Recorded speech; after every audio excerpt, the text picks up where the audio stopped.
요한복음 11장 17절에서 27절까지 말씀 제가 봉독해 드리겠습니다. 제가 봉독해 드릴 때 지난주에 우리 부활에 이어서 계속해서 주시는 말씀이기 때문에 지난주 말씀도 좀 생각하시면서 말씀에 집중해 주시기를 바랍니다. 요한복음 11장 17절입니다. 예수께서 와서 보시니 나사로가 무덤에 있은지 이미 나흘이라. 베다니는 예루살렘에서 가깝기가 한 오리쯤 되매 많은 유대인이 마르다와 마리아에게 그 오라비의 일로 유문하러 왔더니 마르다는 예수께서 오신다는 말을 듣고 곧 나가 맞이하되 마리아는 집에 앉았더라. 마르다가 예수께 여짜오되 주께서 여기 계셨더라면 내 오라비가 죽지 아니하였겠나이다. 그러나 나는 이제라도 주께서 무엇이든지 하나님께 구하는 것을 하나님이 주실 줄 아나이다. 예수께서 이르시되 내 오라비가 다시 살아나리라. 마르다가 이르되 마지막 날 부활 때에는 다시 살아날 줄 내가 아나이다. 예수께서 이르시되 나는 부활이요 생명이니 나를 믿는 자는 죽어도 살겠고 무릇 살아서 나를 믿는 자는 영원히 죽지 아니하리니 이것을 내가 믿느냐. 이르되 주여 그러하외이다. 주는 그리스도시요 세상에 오시는 하나님의 아들이신 줄 내가 믿나이다. 아멘. 좋으신 하나님의 은혜가 여러분과 여러분의 가정에 함께 하시기를 주의 이름으로 축원드립니다. 우리 가정에서 온라인 예배 드리는 우리 성도들도 우리 식구들에게 옆에 아내가 있던 우리 아이가 있던 우리 사랑합니다 그렇게 한번 해봅시다. 그리고 여기 계신 여러분들은 손을 좀 이렇게 흔들면서 사랑합니다, 반갑습니다 한번 해보세요. 자, 반갑습니다, 사랑합니다. 그래요. 어떻게 이렇게 좀 이 코로나 위기가 이렇게 되는지 모르겠어요. 앞으로 이 코로나 위기보다 더 무서운, 지금은 에어로졸이 없지요. 공기 중에 전염이 안 되고 이렇게 지금은 코로나 같은 경우는 이렇게 어느 정도 예방할 수 있지만 이제 바이러스가 공기 중에 전염되는 바이러스가 분명히 생긴대요. 그때는 이런 방역이고 뭐고 필요 없어요. 그래서 전 인류의 약 3분의 1이 죽을 날이 올 것이다. 이런 1347년에 유럽에서 일어났던 페스트, 그것도요 감염이 되는 경로가 있었는데도 유럽 인구의 3분의 1이 죽었거든요. 근데 앞으로는 공기 중에 그냥 감염이 돼서 아침에 일어나면 아들이 죽고 또 딸이 죽고 남편이 죽고 아내가 죽고 이런 경우가 이 바이러스를 보면은 분명히 그런 날이 생긴다라는 거예요. 우리에게는 언제 우리가 하나님 앞에 부름받을지 몰라요. 항상 나도 지금 주님 앞에 부름받는다 할지라도 내가 하나님 앞에 인정받는 그러한 성도가 되어야지 라는 마음 가지고 언제나 영적으로 슬기로운 다섯 처녀처럼 보이지 않는 눈의 기름, 즉 믿음을 항상 준비할 수 있는 저와 여러분이 되시기를 주의 이름으로 축원드립니다. 오늘은요 말씀이 지난주에 이어서 마리아와 마르다의 부활신앙이라고 하는 말씀의 제목입니다. 마르다와 이 마리아 두 자매지요. 이 사람들이 가지고 있는 신앙, 부활에 대한 믿음, 과연 어떤 믿음인가라고 하는 거, 이것을 오늘 말씀을 통해서 살펴보고 은혜를 나누고자 합니다. 특별히 여러분들 한번 생각해 보십시오. 여러분은 어떠한 부활신앙을 갖고 있습니까? 예수님 부활을 믿는다고 하면서 과연 어떤 모습으로 부활하게 되는지 그거 알고 있습니까? 오늘은 이 말씀을 통해서 우리의 부활의 실체는 어떤 모습으로 부활하게 되는가라는 것을 한번 말씀을 이렇게 살펴보자는 겁니다. 먼저 요한복음 11장에 우리 지난주에 이어서 한 거기 때문에 요한복음 11장에 있는 말씀 중에서 11장 25절, 26절 두 절 말씀을 먼저 보도록 하겠습니다. 요한복음 11장 25절 말씀에 보면 예수께서 이르시되 나는 부활이요 생명이니 나를 믿는 자는 죽어도 살겠고 무릇 살아서 믿는 자는 영원히 죽지 아니하니 이것을 내가 믿느냐라는 겁니다. 여러분 이 사실을 믿습니까? 그러면 우리 예수님께서 직접 질문하신 거, 이거 너 믿니? 라고 질문했거든요. 그랬더니 아멘 했어요. 그런데 본문에서 말씀을 한번 보십시오. 예수님이 뭘 믿느냐고 물어봤는지 보자는 겁니다. 예수께서 이르시되 나는 부활이요 생명이니 나를 믿는 자는, 그랬죠? 예수님이 부활하셨다라는 거예요. 그런데 이 부활은 생명의 부활이라는 겁니다. 그렇죠? 부활은 부활인데 생명의 부활. 생명 없는 부활, 의미 없고 부활 없는 생명 있을 수 없습니다. 생명과 부활은 뗄래야 뗄 수가 없는 거지요. 예수님의 부활은 생명의 부활이에요. 그리고 예수님께서는 우리 죄를 위해서 십자가에 못 박혀 죽으셨을 뿐만 아니라 3일 만에 생명에 부활하셔서 우리에게 부활의 소망을 안겨주신 분이 우리 예수님이세요. 그 예수님의 부활을 믿으면 우리는 어떻게 됩니까? 예수께서 이르신 나는 부활이요 생명이니, 예수님의 부활이라고 그랬죠? 이것을 믿는 자, 예수님 믿는 자는 죽어도 살겠고 살아서 믿는 자는 영원히 뭐예요? 죽지 않는다. 그렇죠? 우리도 부활한다라는 뜻이잖아요. 영생, 영원히 죽지 않는다. 우리도 부활한다라는 겁니다. 이것을 믿습니까?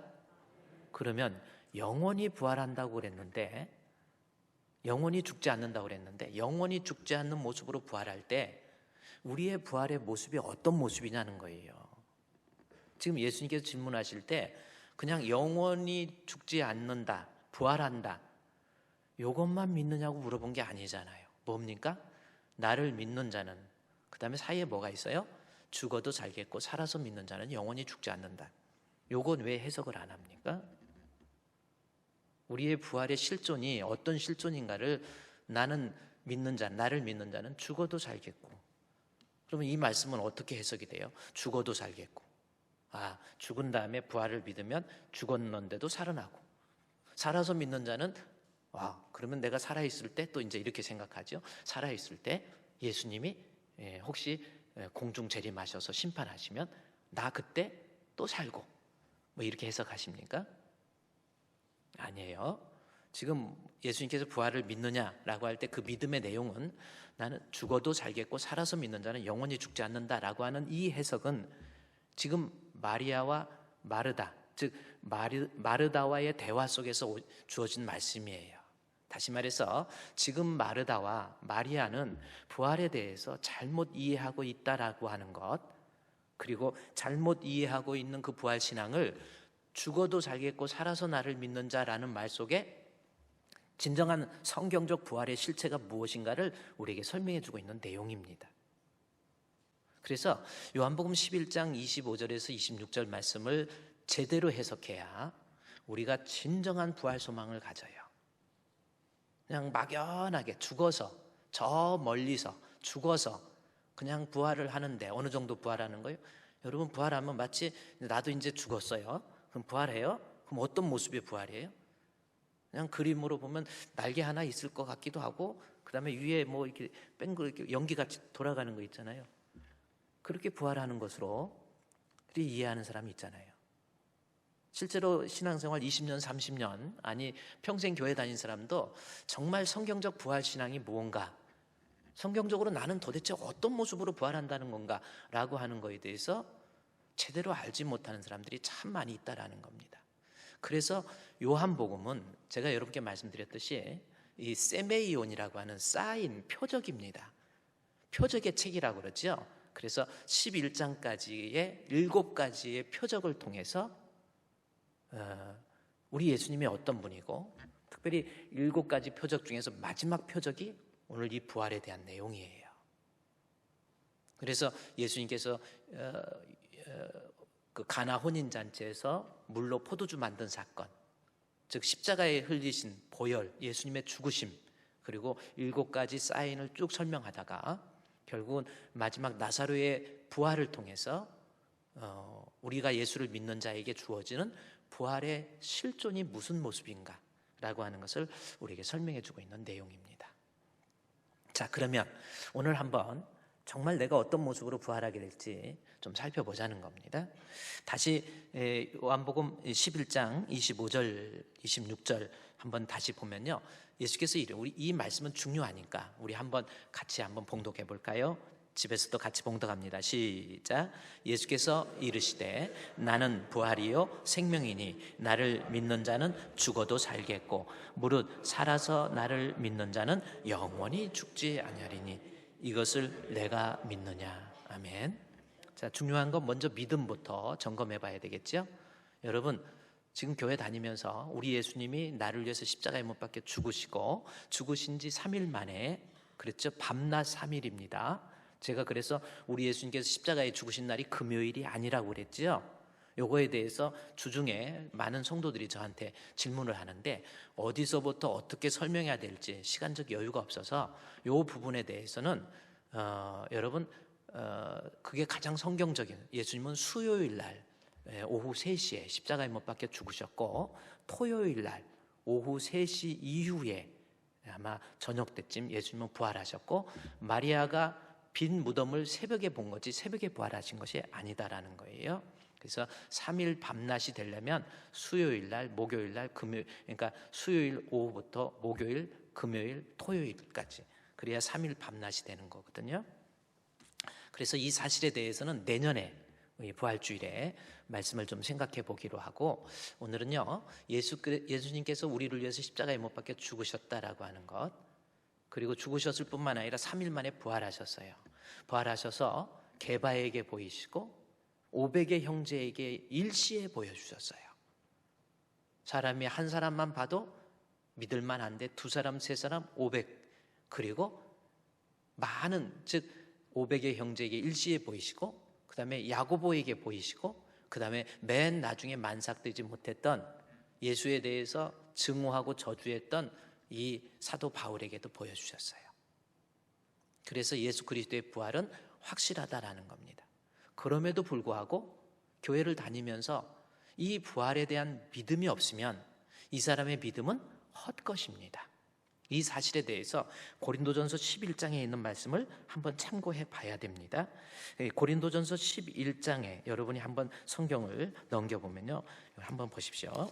분명히 성경은 어떻게 하고 있는지. 고린도전서 11장에 있는 말씀, 11장은 이따가 또 와야 되니까 먼저 보면요, 11장 12절 말씀에, 고린도전서 11장 12절 말씀에 보면, 자, 그리스도께서 죽은 자 가운데서 다시 살아나셨다 전파되었거늘 너희 중에 어떤 사람들이 어찌하여 죽은 자 가운데서 부활이 없다 하느냐. 그러니까 우리 초대교회, 이 고린도 교회 사람들처럼 교회는 열심히 다니고 봉사도 열심히 하고 신앙생활 잘하는데 사실은 예수님의 부활에 대해서 믿지 못하고 부활이 어디 있어 이렇게 말하는 사람이 있습니다.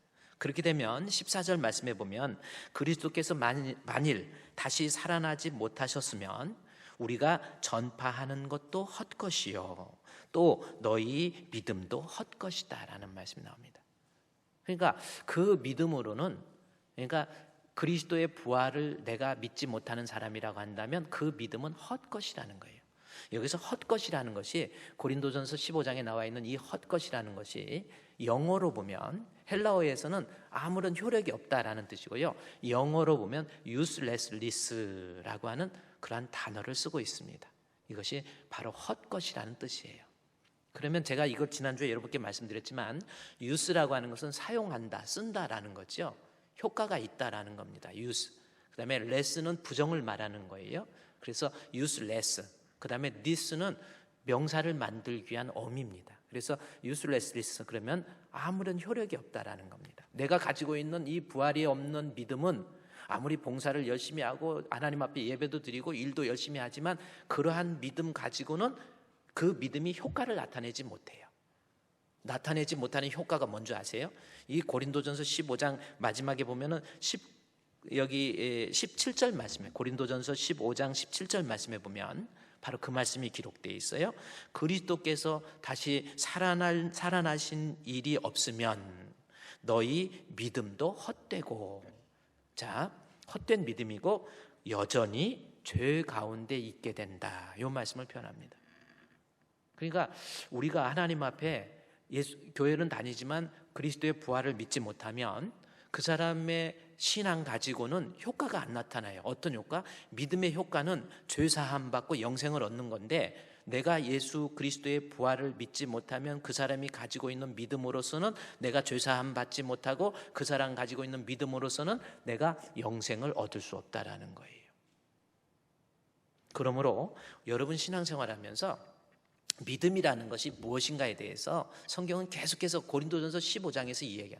예수님께서 하나님 영광 버리시고 이 땅에 오셔서 성육신 하시고, 그리고 성육신 하신 예수님께서 우리 죄를 위해서 십자가에 못 박혀 죽으시고, 죽으신 후에 3일 만에 부활하셔서 그분은 나의 생명의 주가 됐다라는 것, 이것을 믿는 믿음을 가져야 우리가 죄사함 받고 영생을 얻습니다. 그러면 다시 요한복음 11장 25절 26절 말씀에서 한번 보십시오. 11장 25절 26절에 예수께서 이르시되 나는 부활이요 생명이니 나를 믿는 자는 죽어도 살겠고 무릇 살아서 나를 믿는 자는 영원히 죽지 아니하리니 내가 이것을 믿느냐. 아멘. 예수님의 부활을 믿지요? 아멘. 그러면 나도 영생을 부활을 합니다. 아멘. 자, 그러면 어떤 모습으로, 영원히 죽지 않는 부활이라고 그랬는데 어떤 모습으로 우리가 부활하게 되는지 한번 살펴보자는 겁니다. 자, 한번 앞에 있는 부분을 이제 이 내용을 알아야 되기 때문에 우리가 어떤 모습으로 부활하게 되는지 요한복음 11장, 여러분 이제 성경을 한번 펴고 여러분이 눈으로 한번 확인해 보시면서 이 성경 요한복음의 저자가 무엇을 어떻게 말하려고 하는지 좀 살펴보자는 겁니다. 11장 1절부터 보면 한 병자가 있었죠. 바로 나사로라고 하는 사람입니다. 그 동생 두 자매가 있었는데 마리아와 마르다입니다. 마리아와 마르다. 여러분이 많이 들었던 마르다와 마리아죠. 그런데 이 오빠가 병들어서 죽게 되니까 11장 3절 말씀에 누이들이 예수님께 이 사실을 알려요. 그래서 그 사실을 들고 사람이 달려갑니다. 그래서 예수님께서 그 소리를 들으십니다. 예수님께서 4절에 예수께서 들으시고 5절 말씀에 예수께서 본래 마르다와 그 동생 나사로를 사랑했다. 그런데 그 소식을 듣고 6절 말씀에 나사로가 병들었다 함을 예수님이 들으시고 어떡합니까? 그 계셨던 곳에서 이틀을 더 유해요. 40km 떨어졌는데 이틀을 더 유합니다. 소식을 들었는데 사랑하는 이 마리아와 마르다가 오빠의 병들어서 막 죽어가고 있으니까 살려달라고 하는데 이틀을 더 유해요. 그런데 본문의 말씀에 5절 말씀과 이 말씀이 왜 들어가 있는지 한번 5절 말씀을 먼저 보면 예수께서 본래 마르다와 그 동생 나사로를 사랑하시더니라는 말씀이 있습니다. 여기에서 인간적으로 마르다와 그 동생 마리아를 사랑한다라고 하는 것을 꼭 굳이 나타낼 필요가 있겠냐는 거지요. 이유가 있습니다. 그것은 그 다음 절에 제가 그랬죠. 사이에 삽입구 그러므로라고 하는 이 번역이 되지 않는 이 부분, 그러므로. 그러면 본문의 말씀에 보면은 마르다와 마리아 나사로를 사랑했는데 그 소식을 들었으면 빨리 달려가야 되는데 오히려 그러므로라고 하는 말을 번역해서 뜨니까 나사로가 병들었다 함을 들으시고 오히려 그 계셨던 곳에서 이틀을 더 유해버립니다. 결국 이 말씀은 어떤 뜻이에요? 나사로가 지금 막 죽어가고 있으니까 빨리 달려가야 되는데 안 가고 이틀을 유했다라는 것은 예수님의 심정이 죽기를 바라고 있다라는 것, 우리가 그렇게 해석할 수 있잖아요. 나사로가 죽기를 바라는 거예요. 왜 죽기를 바랬을까에 대해서 본문에 이제 설명을 해줍니다. 왜 나사로가 죽기를 바랬는지. 그러니까 나쁜 의도로, 이게 해석이 참 어려운 건데 나쁜 의도로 죽기를 바란 것이 아니라 이미 나사로는 위에 나와 있죠. 4절 말씀에 11장 4절에 하나님의 아들이 이로 말미암아 영광. 그러니까 나사로가 완전히 죽어서 그것으로 인해서 예수 그리스도의 십자가의 죽음, 이 아들의 영광은 예수 그리스도의 십자가의 죽으심과 어떤 관련이 있다라는 것을 암시하고 있잖아요. 어쨌든 나사로가 죽기를 예수님은 바라셨어요. 바랬다는 것보다 죽기를 기다렸다라는 겁니다. 그러면서 11장 이제 한번 14절, 여러분이 성경을 한번 강해하는 입장에서 보십시오. 이에 예수께서 밝히 이르시되 나사로가 죽었느니라라는 겁니다. 죽기를 기다렸는데 이제 드디어 나사로가 죽었어요. 죽은 지 벌써 나흘이 됐다라는 거. 17절에 보니까 예수께서 와서 보시니 나사로가 무덤에 있은 지 나흘이 됐죠. 나사로가 죽었어요. 그런데 죽기를 바라고 기다리고 죽었는데 그 죽기를 기다렸던 이유에 대해서 11장 15절에서 설명하고 있습니다. 11장 15절 보십시오. 내가 거기 있지 아니한 것을, 자 14절에서 밝히 이르시되 나사로가 죽었느니라. 완료형이에요. 완전히 죽은 거예요. 그러면서 내가 거기 있지 아니한 것, 막 살아있을 때 달려가지 않았던 이유가 있는데 너희를 위해서 그랬다라는 겁니다. 왜 달려가지 않아? 빨리 가서 살려야 되는데 이미 죽을 때까지 기다렸던 이유가 제자들을 위해서 그랬다라는 겁니다. 그러면서 15절에 이는 너희로, 제자들이 위하는 것이 뭔가 봤더니 너희로 믿게 하기 위해서 그에게 가자. 그러면서 믿게 하기 위해서 내가 지체했다라는 뜻이죠. 그러니까 나사로의 죽음을 기다렸던 예수님께서 왜 나사로의 죽음을 기다렸던가에 대해서 그것은 제자들의 믿음을 위해서 그랬다라는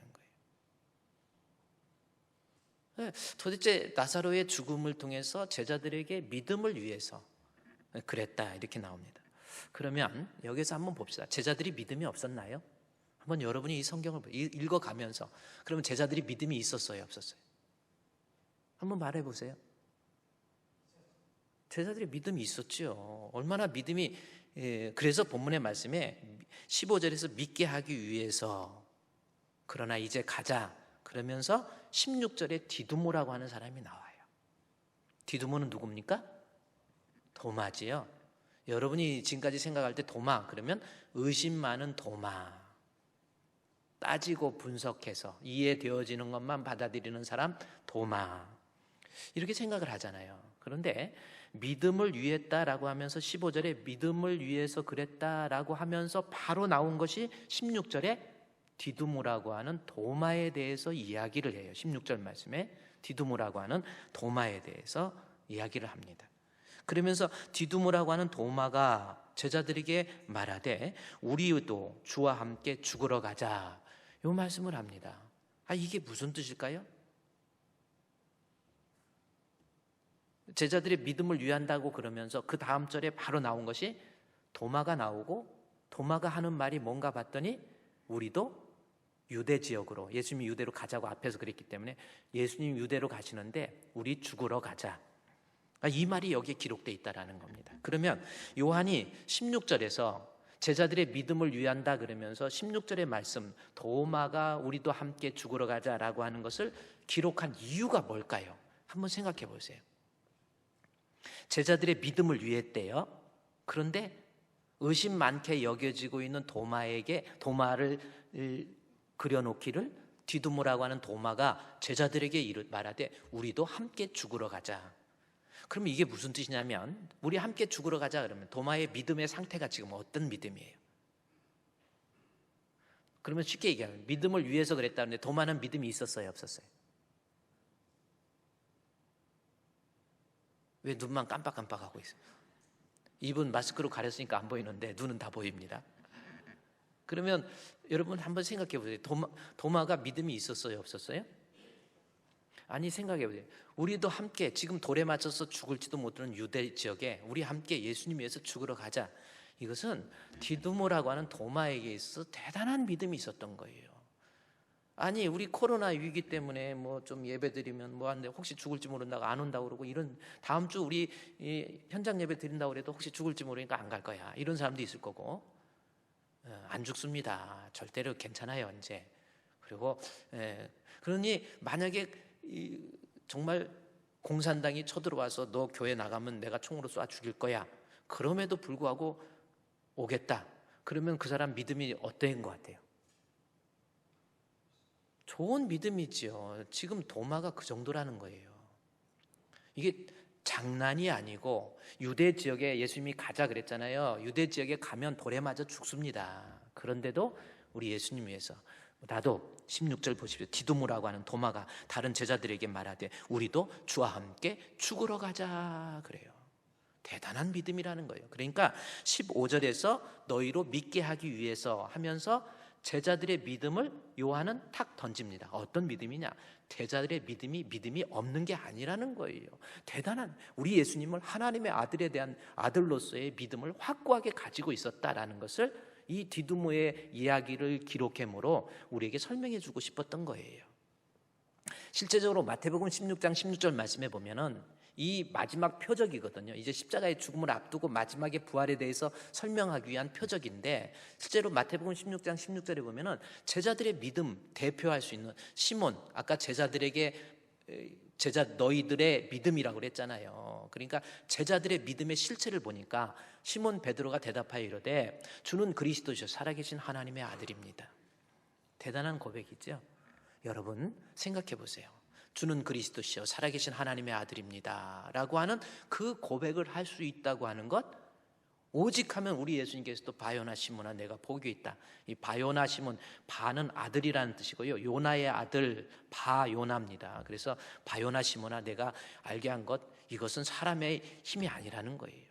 그만큼 대단한 고백을 해요. 그러니까 제자들의 믿음을 위해서 우리 예수님께서 나사로가 죽었는데도 가지 않고 그 죽음을 기다리고 있었다라고 하는 것은 제자들의 믿음을 위해 한다고 그러는데, 본문에서 상대적으로 요한은 뭐냐면 제자들의 믿음이 없는 것이 아니고 믿음이 있긴 있다라는 겁니다. 그런데 그 믿음이 우리 주님이 기다리는 믿음이 아니라는 거예요. 예수 그리스도, 우리의 부활에 대해서 우리도 믿음이 있다고 그랬잖아요. 그런데 내가 머릿속에서 가지고 있는 이 부활의 실체에 대해서 성경적 부활 신앙을 가지지 못했다라는 뜻이에요. 그래서 본문에 있는 말씀에서 15절에서 믿게 하기 위해서, 근데 제자들의 믿음을 디두무라고 하는, 대표적으로 의심 많다고 생각하는 이 사람에게도 예수님에 대한 확고한 믿음이 있었다라는 겁니다. 그러면 제자들만 믿음이 있었나요? 오늘 본문의 주인공으로 등장하는 이 마리아와 마르다의 믿음은 어땠나요? 마르다가 믿음이 좋았어요? 안 좋았어요? 막달라가 믿음이 좋았습니까? 안 좋았습니까? 예수님도 사랑하고 마리아와 마르다도 예수님 엄청 사랑했어요. 이 막달라 막 얼마나 헌신합니까?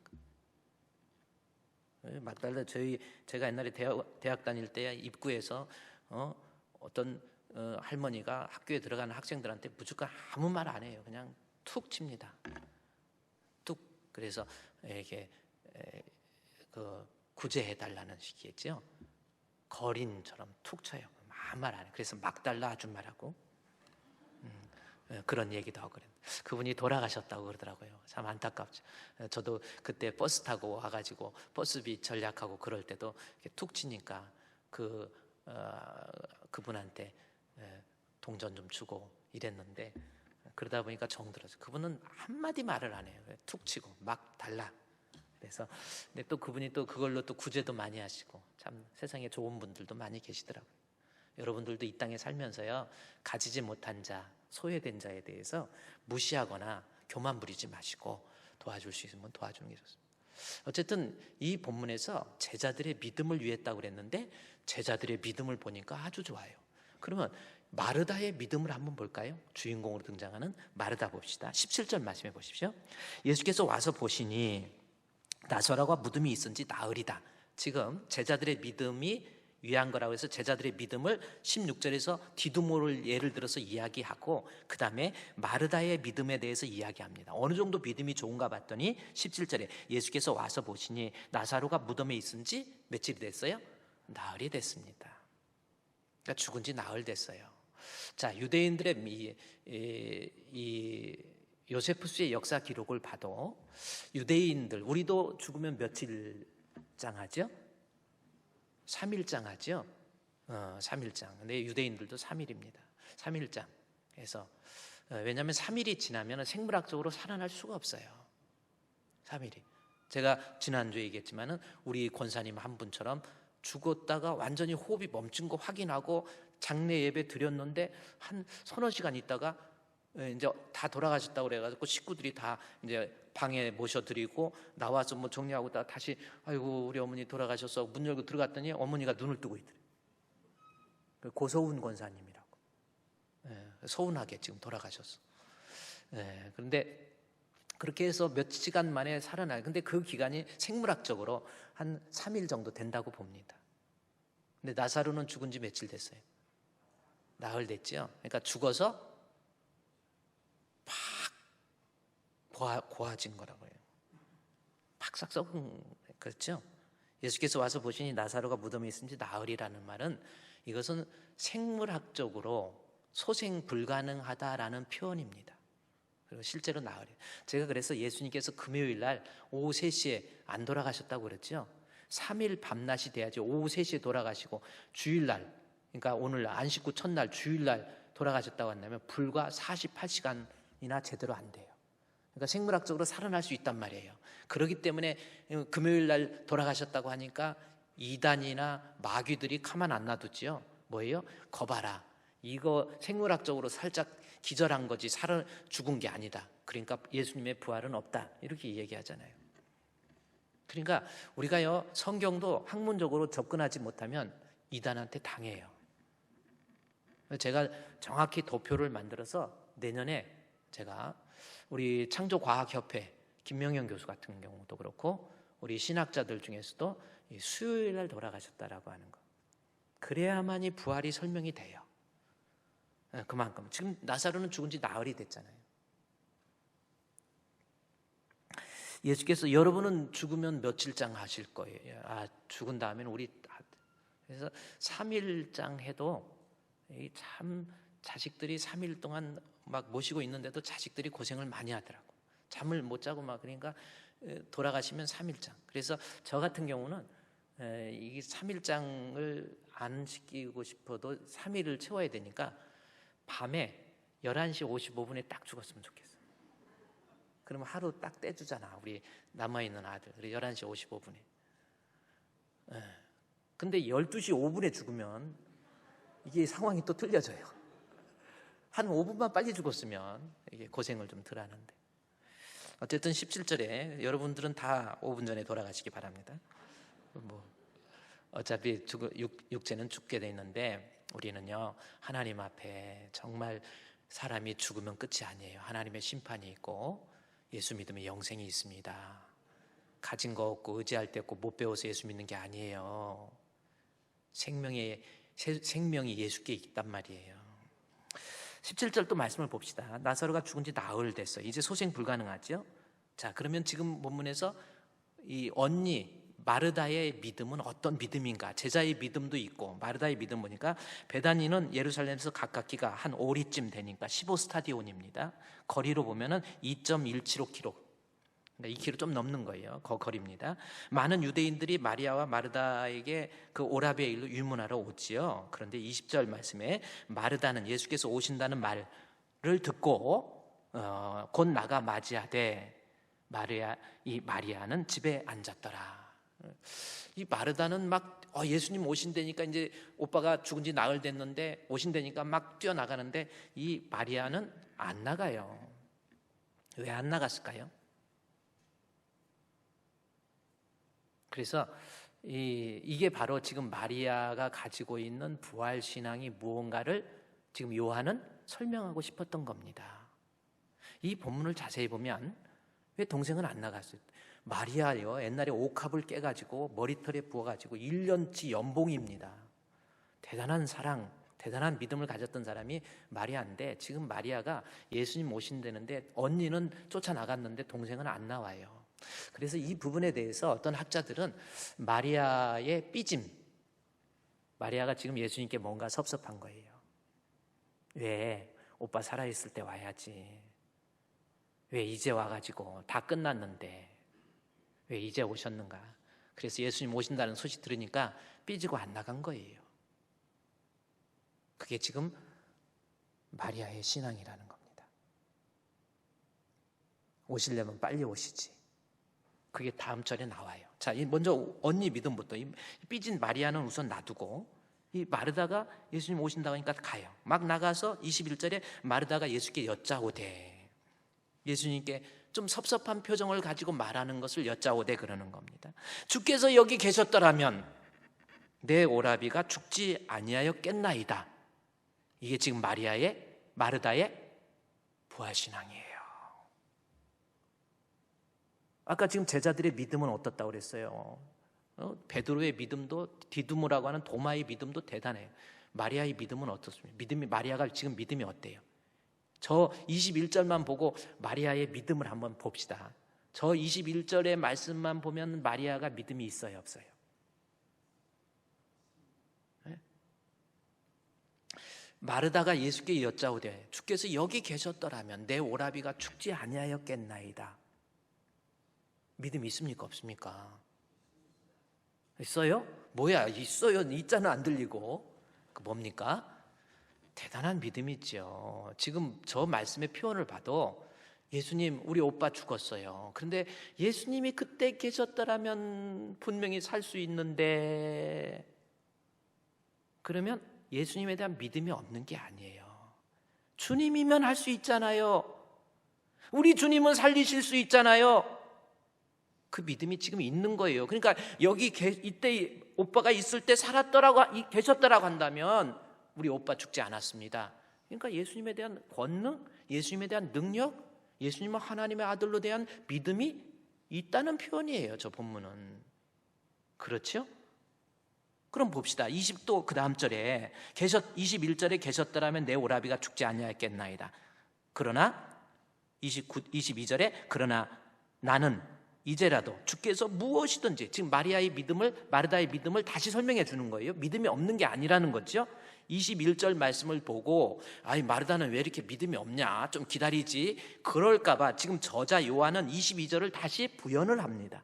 뭐라고 부연합니까? 그러나 이제라도 주께서 무엇이든지 하나님께 구하는 것을 하나님이 주실 줄 압니다. 보세요, 얼마나 좋은 믿음이에요. 마르다는요, 우리 하나님의 아들로서 지금이라도 우리 주님께 구하면 주실 줄 압니다. 이 마르다의 믿음이 대단하다라는 거예요. 그랬더니 뭐라고 그래요? 예수께서 23절에 예수께서 이르시되 내 오라비가 다시 살아나리라. 자, 부활에 대한 것을 다시 살아나리라 이야기하니까 즉각적으로 마르다가 뭐라고 합니까? 24절에 마르다가 이르되 마지막 날 부활 때에는 다시 살아날 줄 내가 아나이다. 자, 보세요. 지금 이 본문을 통해서 제자들과 마리아는 믿음이 없는 게 아니에요.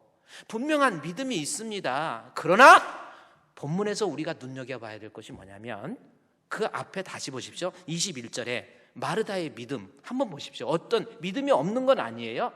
그러나 뭐예요? 21절에 예수께서 여짜오되 주께서 여기 계셨더라면, 이게 지금 마르다가 가지고 있는 잘못된 부활신앙이라는 거예요. 여기 계셨으면 그때라면 할 수 있는데, 그랬더니 예수님이 아니야 부활한다 그랬더니 또 23절에 마르다의 신앙이 또 나와 있죠. 예수께서 이르시되 23절 말씀에 예수께서 이르시되 내 오라비가 다시 살아나리라 그랬더니 24절 보십시오. 마리아가 뭐라고 그래요? 마르다가 이르되 마지막 날 부활 때 내가 다시 살아난다. 이 말을 통해서 마르다나 마리아나, 나중에 여기 본문에 가보면요, 마리아 동생 마리아도 나중에 이제 섭섭해하고 있었는데 지금 왜 섭섭해한 이유를 말해요.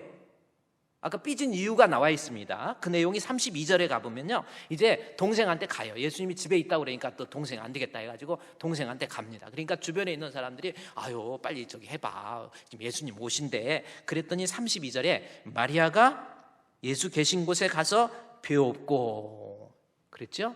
삐졌지만 나온 거예요. 해도 너무하지, 너무 막 못 본 척 사람이 그러니까 마리아도 언니 마르다도 했는데 나왔어요. 나왔는데 마리아의 신앙이 어떤 신앙이었기 때문에 삐졌다고 나옵니까? 그 앞에 엎드려 말하는데 주께서 여기 계셨더라면, 언니하고 똑같은 이야기를 하죠. 여기 계셨더라면 내 오라비가 죽지 아니하겠나이다. 바로 이겁니다. 부활의 신앙을, 지금은 늦었어요 주님, 살아있을 때는 부활할 수 있지만, 소생할 수 있지만, 그러니까 부활의 능력을 소생 정도로 안 거예요. 완전한 부활로서 개념을 가지고 있지 않다는, 그러니까 죽으면 안 된다는 거예요. 그러니까 살아있을 때 오셨어야지. 이게 무슨 모습이세요? 그거거든요. 결국 마르다나 마리아나 제자들이 가지고 있던 믿음은 뭡니까? 그냥 능력의 부활이 아닌 소생 정도, 살아있어야만 겨우 살려낼 수 있는 그 부활의 개념, 다시 말해서 시간과 공간의 제약을 받는 헬라 문화적인 부활신앙을 가지고 있다는 거예요. 우리의 부활신앙 아닙니까? 그러니까 헬라의 부활신앙은 뭐냐면, 왜 헬라가 갑자기 나오냐면 이때 당시 때는 이스라엘이 로마의 지배를 받고 있었어요. 당시 로마라고 하는 것은 전 세계를 통일했던 이 나라가 로마입니다. 군사적인 파워, 물리적인 힘을 가지고 전 세계를 통일했던 나라가 제국이 로마 제국이에요. 그런데 로마 제국이 군사력으로는 그리스를 점령했지만 그리스의 문화가 로마를 점령합니다. 그것이 헬레니즘입니다. 그러면 헬레니즘의 특징, 자, 지금 마리아도 마르다도 예수님 제자라고 하는 예수님의 제자들조차도 믿음이 좋은 것 같지만 그리스도의 부활에 대해서, 우리의 부활에 대해서는 헬레니즘적인 영향을 가지고 육체의 부활을 지금 부인하고 있는 거예요. 그러니까 우리의 부활은, 여기 계셨더라면 이 육체가 부활된다는 생각을 안 하고 마지막 날에 그때의 부활, 다시 말해서 헬라인들이 말하는 영과 육의 분리 개념이거든요. 두얼리즘이라는 겁니다. 그 헬레니즘은 뭐냐면 육체는 죽으면 육체는 소멸이에요. 이제는 육체는 아무 의미 없고 부활이라고 하는 것은 영의 부활로 보는 겁니다. 그래서 우리가 죽은 다음에 다시 부활을 하는데 육체는 아무것도 아닌 거, 없어져 버린 거, 소멸되는 거예요. 그리고 영적으로만 부활을 하는 거예요. 영의 부활이라고. 그러니 이 영의 부활, 근데 여러분은 과연 어떤 부활의 개념을 갖고 있습니까? 영의 부활을 알고 육체의 부활에 대해서는 생각 안 합니까? 여러분, 아주 중요한 거 얘기하는데 그냥 졸리면 안 돼요. 육체적인 부활을 안 된다고 봅니까? 성경적, 즉 이 본문을 통해서 지금 마리아나 마르다나 어떤 개념이냐면, 여기 계셨더라면, 아니야 나는 부활이야, 생명, 나사로가 다시 살려, 지금은 안 되고요, 나중에, 정확히 얘기하죠, 나중에 24절에 마르다가 이르되 마지막 날 부활 때에 다시 살아난다. 육체의 부활을 믿지 못하고 육체는 소멸되고 영의 부활에 대해서, 그것도 영적인 막연한 헬레니즘의 영향을 통한 영적인 부활만 가지고 있었던 사람이 바로 제자들의 부활신앙이고 또 마르다와 마리아의 부활신앙이었다라는 겁니다. 그래서 이 본문을 다시 32절 볼까요? 마리아가 예수께서 계신 곳에서 배웠고 그 발에 엎드려서 주께서 여기 계셨더라면, 보세요. 그러니까 죽은 다음에는 안 된다 이거예요. 소생 정도로 부활의 개념을 이해하고 있다라는 겁니다. 죽지 아니하였겠나이다. 그랬더니 33절에 예수님께서 그들의 부활신앙을 보고 뭐라고 합니까? 예수께서 그가 우는 것과 또 함께 온 유대인들이 우는 것을 보시고 심령에서 비통히 여기시고, 예수님 마음이 정말 작다. 너희들이 예수 잘 믿는다고 그러면서, 부활도 믿는다고 그러면서 너희들 가지고 있는 신앙의 모습을 보고 예수님께서 비통하게 여기시는 거예요. 그리고 인간의 그 연약함과 나약한 그러한 신앙의 모습을 보고 불쌍히 여기십니다. 그래서 예수님께서 34절에 안 되겠다, 그를 어디 두었느냐, 주여 와서 보시옵소서, 죽은 나사로의 시체를 보게 합니다. 그러면서도 35절에 예수께서 드디어 눈물을 흘리세요. 그러면 나사로가 죽은 것이 답답해서 눈물을 흘렸나요? 유대인들이 슬퍼하는 것, 마르다와 마리아가 슬퍼하는 것 보고 눈물을 흘렸나요? 아니에요. 왜 이렇게 제자들이, 왜 이렇게 나를 잘 믿는다고 하는 제자들마저도, 나를 그토록 사랑한다고 하는 마리아나 마르다마저도 예수 그리스도가 말씀하신 그 부활의 진정한 개념을 이해하지 못하고 있었다라는 겁니다.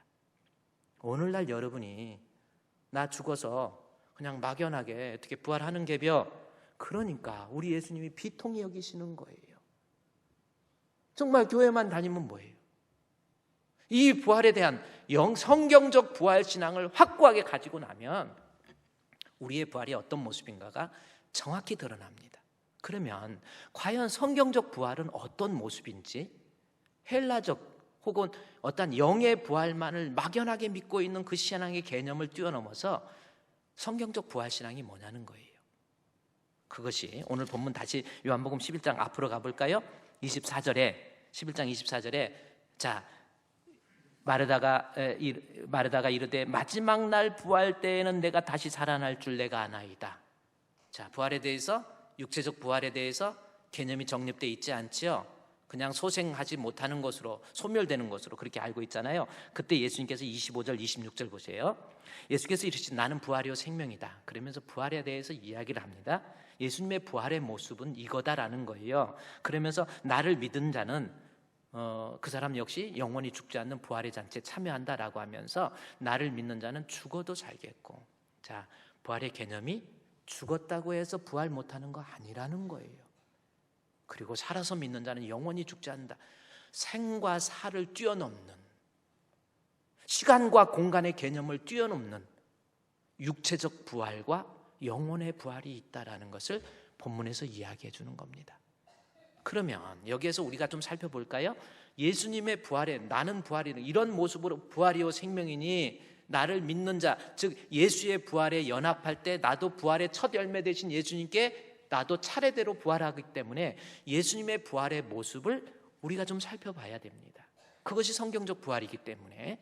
그러면 요한은 계속해서 이야기하다 요한복음 19장에서 예수님의 부활의 모습에 대해서 설명을 해주고 있어요. 요한복음 19장에 가보세요.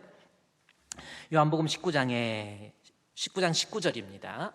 예수님께서 부활하시고 요한복음 19장 19절에 이날 곧 안식 후 첫날 저녁 때에 제자들이 유대인들을 두려워하여 모인 곳에 문을 닫았더니 예수께서 오사 가운데 서서 이르시되 너희에게 평강이 있을지어다. 이 말씀을 하시고 손과 옆구리를 보이시니 제자들이 주를 보고 기뻐한다. 이 말씀이 나옵니다. 자, 요 말씀 요한복음 요 성경 보세요. 너무 중요한 거예요. 성경적 부활, 예수님의 부활의 모습, 예수님의 부활의 실존 어떤 모습입니까? 거기에 보니까 이날 곧 안식 후 첫날 저녁 때, 안식 후 첫날 저녁 때예요. 제자들 예수님이 부활하셨죠. 제자들이 유대인들을 두려워해서 어떻게 했습니까? 모인 곳에 문을 닫았다. 지금 문을 닫았다. 문을 닫은 이유가 뭐예요? 지금 본문에서 제자들이 두려워서 문 닫았다 이렇게 이해하죠. 문 닫으면 로마 병사들이 안 들어옵니까? 그러니까 제자들의 두려운 것에 지금 초점이 아니에요. 문을 닫았다라고 하는 것이 초점입니다.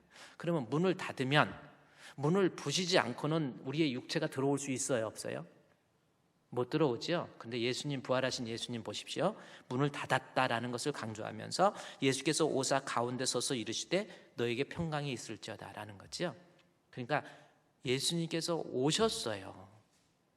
부활하신 예수님이 오셨습니다. 그리고 오셔서 말씀도 하세요. 그리고 눈으로 볼 수가 있습니다. 그래서 20절에 이 말씀을 하시고 요한복음 19장 20장 20절 말씀에 요한복음 20장입니다. 제가 19장으로 했습니까? 죄송합니다. 요한복음 20장.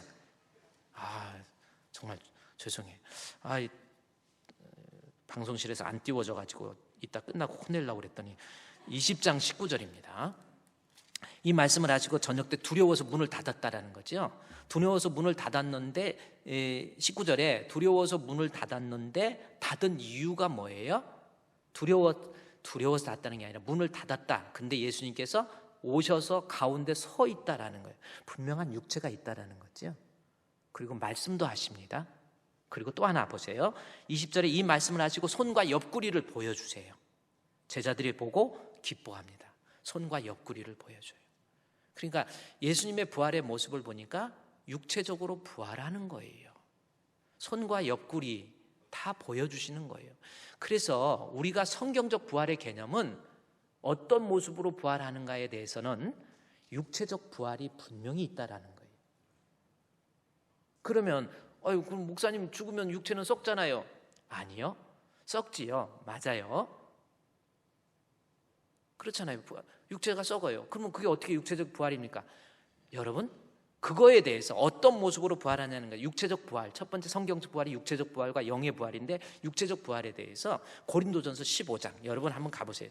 도대체 여러분은 어떤 모습으로 부활하는지 정확히 좀 알아두시고요.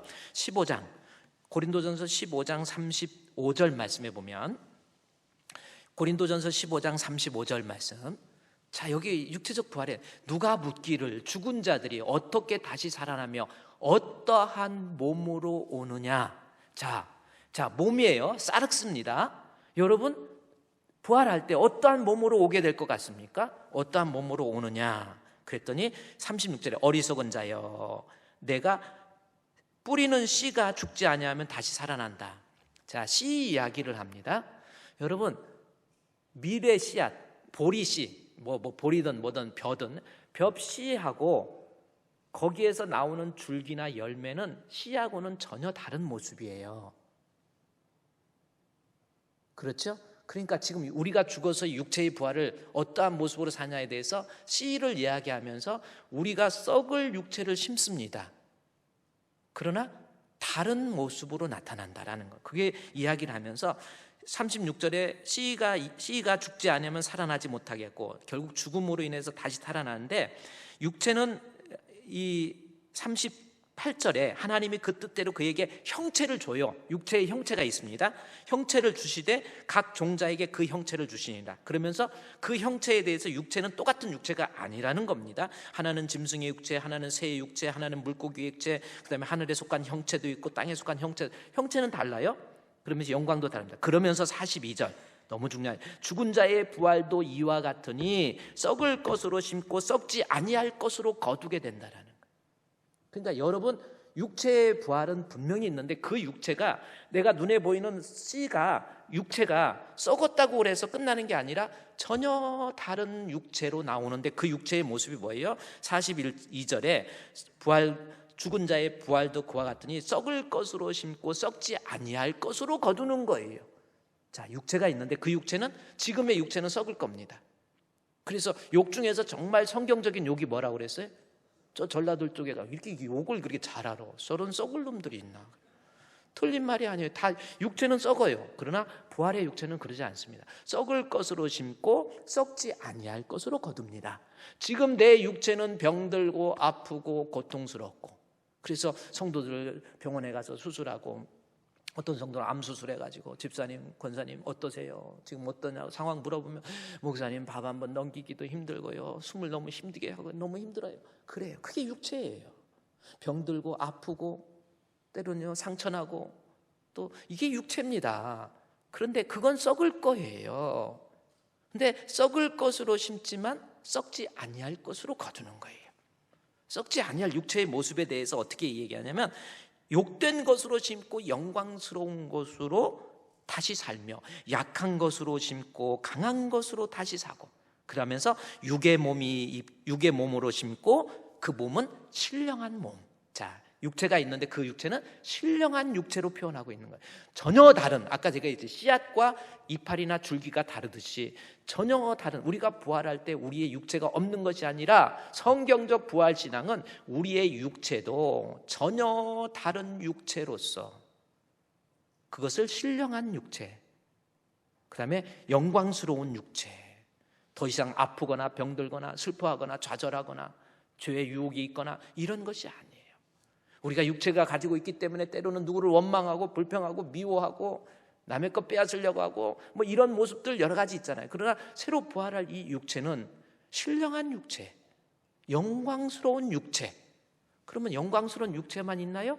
그것이 아니죠. 여기다 손을 껴놓으시고 다시 요한복음 20장에 가보세요. 20장에 예수님께서 20절에 이 말씀을 하시고 요한복음 20장 20절에 이 말씀을 하시고 손과 옆구리를 보여서 육체가 있다라는 것을 보여주시는데 그 육체는 시간과 공간을 초월해서 벽도 뚫고 공간도 뚫고 그러잖아요. 그러니까 신령한 육체예요. 우리도 부활하면 그러한 육체입니다.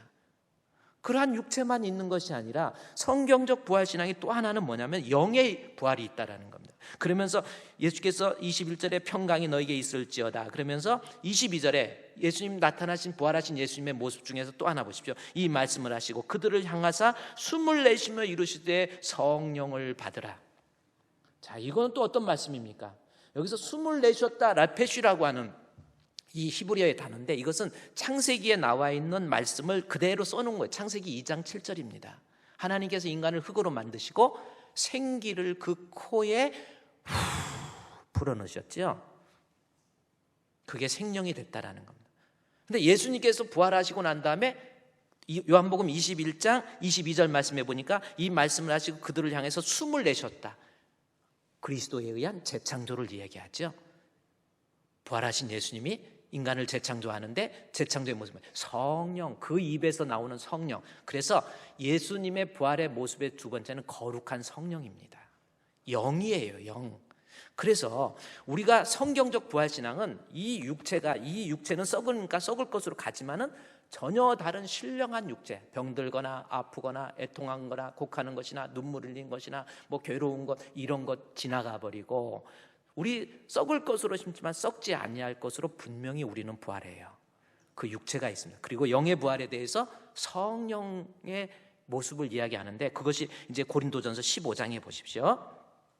15장 44절에 육의 몸으로 심고 신령한 것으로 살아나며 육의 몸이 있은즉 영의 몸도 있느니라. 그러면서 45절부터 이제는 육의 몸 그랬죠? 신령한 몸, 영의 몸 그렇게 했잖아요. 그러니까 우리가 이 몸이 아닌 영의 몸, 신령한 몸이 있습니다. 부활의 실체는 또 하나는 아까 성령, 거룩한 영이라고 그랬죠. 이것이 뭐냐면 46절부터 쭉 신령한 사람이 아니요 육의 사람이요 그 다음에 신령한 사람이라. 첫 사람은 땅에서 났으니 흙에 속한 자이나 둘째 사람은 하늘에서 나셨느니라. 하나님의 우리 예수 그리스도의 무릇 흙에 속한 자들은 저 흙에 속한 자와 같고 무릇 하늘에 속한 자들은 저 하늘에 속한 이와 같으니라. 그러면서 영에 대해서는 우리가 흙에 속한 자의 형상을 입은 것 같이 또한 하늘에 속한 이의 형상을 입어요. 그럼 이 형상이 뭡니까? 원래 죄가 들어오기 이전에 하나님의 형상을 지닌 영적인 존재, 거룩한 영이에요. 하나님의 형상, 참된 지식과 의와 거룩이잖아요. 죄로 인해서 하나님의 형상이 파괴된 거잖아요. 다시 부활하는 것은 내 육체는 지금 썩어져 버리는 이러한 육체가 아닌 새로운 신령한 육체 플러스 영적으로는 더 이상의 죄의 유혹도 없고 더 이상의 죄에 어떤 하나님에 대한 불순종도 없고 더 이상의 하나님의 대적도 없이 오직 하나님의 형체, 신의 형체, 참된 지식과 의와 거룩을 가지고 주님 앞에 부활된 모습으로서 날마다 주님 앞에 불순종의 관계와의 이그러진 관계가 아닌 우리 주님을 찬양하는 관계. 그래서 성경적 부활은 영화로운 육체 플러스 거룩한 영혼. 영화로운 육체는 뭡니까? 아픔, 고통, 슬픔, 시간과 공간을 초월하는 새로운 육체에다가 죄의 유혹이 없이 하나님의 형상을 지닌 존재. 따라서 예수님의 부활을 믿게 되면 우리의 부활은 앞으로 어떤 부활이에요? 그 다음에 이제 나사로가 이제 요한복음 마지막에 11장에 가보세요. 나사로가 이제 보십시오. 예수님께서 우시고 진짜 부활이 뭔지를 보여줍니다. 요한복음 11장에 말씀해 보면 11장 34절에 예수님께서 헬라적 어떤 영적인 부활만 믿고 있는 그들, 예수님이 여기 계셨다라면 육체의 소생할 수 있는 육체의 부활을 아직 믿지 못하고 있는 그들에게 예수님께서 눈물을 흘리시면서 나중에 안 되겠다 해서 38절 말씀에 예수님께서 다시 속으로 피통이 여기시고 무덤에 갑니다. 그리고 39절에 돌을 옮겨 놓으라. 그리고 40절에 그들을 향해서 얘기해요. 돌을 옮겨 놓고 예수님께서 내가 믿으면 하나님의 영광 뭡니까? 영원히 다른 육체, 썩을 육체가 아닌 신령한 육체, 우리 주님을 향해서 대적하고 불순종하고 원망하는 관계가 아닌 우리 주님을 찬양하는 모습. 내가 믿으면 하나님의 영광을 보리라. 그러면서 무덤이 열립니다. 43절 보십시오. 이 말씀을 하시고 큰 소리로 나사로야 나오라. 썩어버릴 육체가 어떻게 됩니까? 죽은 자가 수족을 맨 채로 동인채로 그 얼굴을 수건에 쌓았더니 예수께서 이르시되 나오라 하니까 44절에 죽은 자가 소죽을 배로 동인채로 나오는데 그 얼굴을 수건에 쌓았더라. 예수께서 이르시되 풀어놓으라 했더니 다니잖아요. 지금 나사로의 육체 썩을 육체입니까? 아니지요. 이제 주님 앞에 이제는 오직 주님을 찬양하고 나중에 나사로의 삶을 통해서 우리 주님께 얼마나 영광을 돕니까? 여러분, 오늘 이것이 우리의 성경적 부활신앙이에요. 아직도 헬라적 부활신앙을 가지고 막연하게 내가 부활하면 그냥 저 천국에서 그냥 어떻게 여기 위에 구름 같은 거 있으면서 날아다니고 뭐 이런 식으로 부활하는 거 아닙니다. 육체도 있어요. 그러나 그 육체는 신령한 육체입니다. 더 이상 애통하는 것, 곡하는 것, 아픈 것, 슬픔 다 지나갑니다. 그리고 영적으로도 더 이상 죄의 유혹도 없습니다. 하나님 앞에 대적하는 것도 없습니다. 신앙의 문제로 인해서 하나님 앞에 죄 짓는 문제도 없습니다. 오직 주님만을 찬양하는 거예요. 주 예수 이름 높이여 다 찬양하여라. 금멸유관을 들여서 만유의 주 찬양 금멸유관을 들여서 만유의 주 찬양. 이것이 진정한 부활의 모습입니다. 여러분, 아직도 신앙생활 하면서 믿음 좋은 것 같지만, 제자들 믿음 좋은 것 같았지만, 마르다와 마리아 믿음 좋은 것 같았지만, 아직도 주님 그때라면 할 수 있는데 그러한 잘못된 부활신앙을 갖고 있지는 않습니까? 예수를 믿으면 우리의 육체도 우리의 영혼도 전혀 다른 모습으로 부활할 줄로 믿습니다. 이 부활신앙 가지고 승리하시기를 주의 이름으로 축원드립니다.